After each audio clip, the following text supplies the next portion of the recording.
2025 കേരളപ്പിറവി ദിനത്തിൽ പരമദരിദ്രർ പൂർണ്ണമായും ഇല്ലാത്ത സംസ്ഥാനമായി കേരളം മാറുമെന്ന് മുഖ്യമന്ത്രി പിണറായി വിജയൻ കട്ടപ്പനയിൽ പറഞ്ഞു.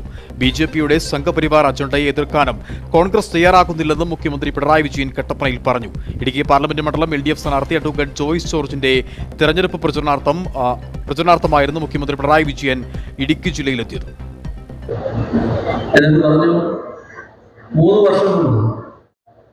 2025 നവംബർ 1 കേരളം പരമദരിദ്രമില്ലാത്തൊരു സംസ്ഥാനമാക്കി മാറ്റലാണ് ലക്ഷ്യമിടുന്നത്. അത് ഒരു വർഷം പിന്നിട്ട്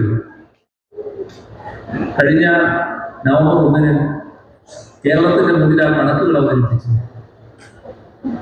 40,000-ഓളം കുടുംബങ്ങൾ ഇപ്പൊ തന്നെ പരമദരിദ്രാവസ്ഥയിൽ മുന്നിലായി കഴിഞ്ഞു.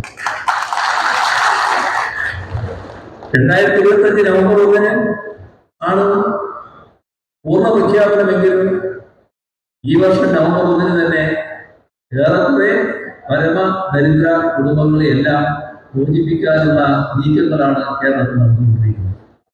25 നവംബർ 1 പൂർണ്ണമായും ഒരു കുടുംബവും ഇവിടെ പരമദരിദ്രാവസ്ഥയിൽ ഉണ്ടാകില്ല.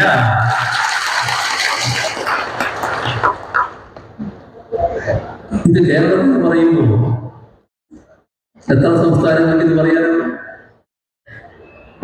ഏതെങ്കിലും ഒരു സംസ്ഥാനം പറയൂ. മറ്റൊരു സംസ്ഥാനം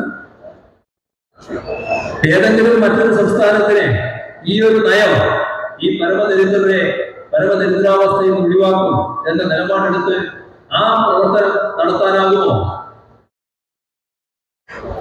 എന്താ പറ്റാത്തത്? അവിടെയാണ് നയത്തിന്റെ നിലപാടിന്റെ പ്രശ്നം വരുന്നത്.